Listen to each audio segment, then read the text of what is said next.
4th of June, 1942. What kind of terror crawls into a man's bones when the deck beneath him is already burning? Enemy guns are screaming upward, and he knows that if his bomb leaves the wing 1 second too late, thousands more will die screaming below. On that blistering Pacific morning during the Battle of Midway, Lieutenant Commander Richard H. Best climbed into his SBD Dauntless, knowing the odds were brutally stacked against him. Because this was not just another carrier strike. It was a desperate gamble, born from intelligence scraps, exhausted pilots, malfunctioning radios, and the horrifying awareness that one mistake would mean the end of the U.S. Navy in the Pacific. And as Best's aircraft roared off the deck, sweat pooling inside his goggles, other pilots muttered about the madness of pushing damaged planes, stretched crews, and bomb loads to the edge of safety, laughing darkly at the idea that precision alone could stop the most powerful carrier force Japan had ever assembled. Yet minutes later,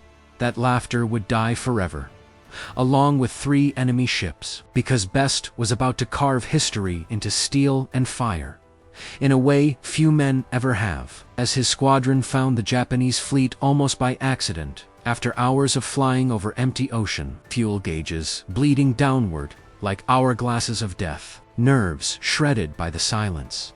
And when the carriers finally appeared, sunlight flashed off decks, crowded with aircraft being refueled and rearmed, bombs stacked openly, fuel hoses snaking everywhere, a nightmare waiting to ignite.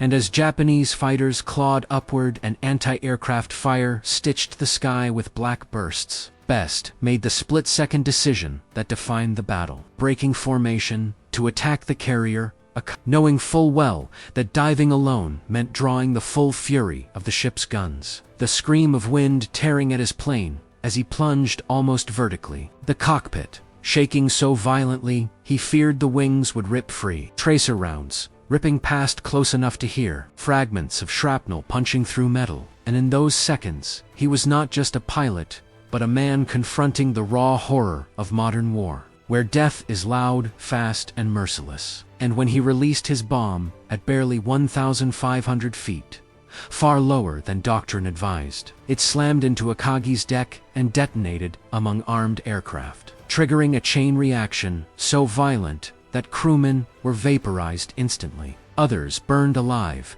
as aviation fuel flooded the hangar, and the flagship of Japan's carrier force was reduced to a floating inferno in moments. Yet the nightmare did not end there, because Best, lungs burning, body aching from the dive, forced his damaged plane back into the air and somehow stayed in the fight, leading another attack against the carrier Hiryu later that same day, diving again through walls of fire, smoke, and steel, releasing his bomb with the same terrifying calm, striking true and sealing Hiryu's fate. While below decks, sailors ran screaming through smoke-filled corridors, skins sloughing from their arms, some leaping into the sea only to burn atop fuel-slicked water, a vision of hell that no post-war photograph could ever fully capture. And in those 6 catastrophic minutes, the balance of the Pacific War shifted violently.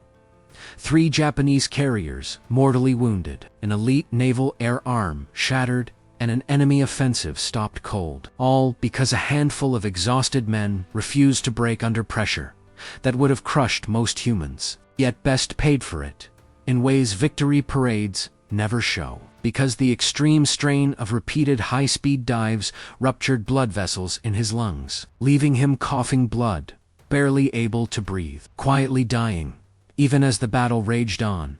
And while medics fought to keep him alive aboard the carrier Yorktown, chaos erupted again when Japanese bombers struck back, explosions rocking the ship, wounded men screaming for help amid smoke and debris, corpses lying where they fell, and Best, weak and gasping, listened to the sounds of war continuing without him, knowing his flying days were over, even as his actions had just saved countless lives. And this is the part history often forgets, that heroism does not end when the bomb hits.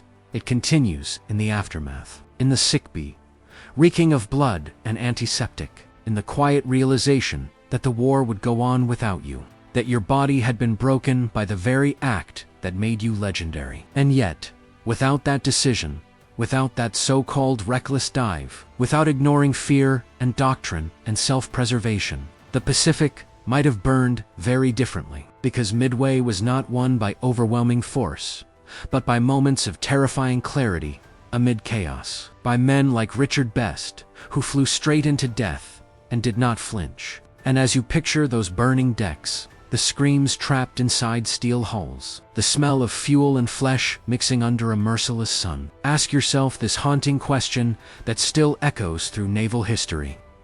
When the world is on the brink and the sky itself is filled with fire, would you have the courage to dive alone, knowing survival was never guaranteed? Or would you turn away and live with the knowledge that history was lost because you hesitated? And if this story changed how you see courage, sacrifice, and the true cost of victory, leave your thoughts in the comments, because the silence of those who were there still deserves to be answered.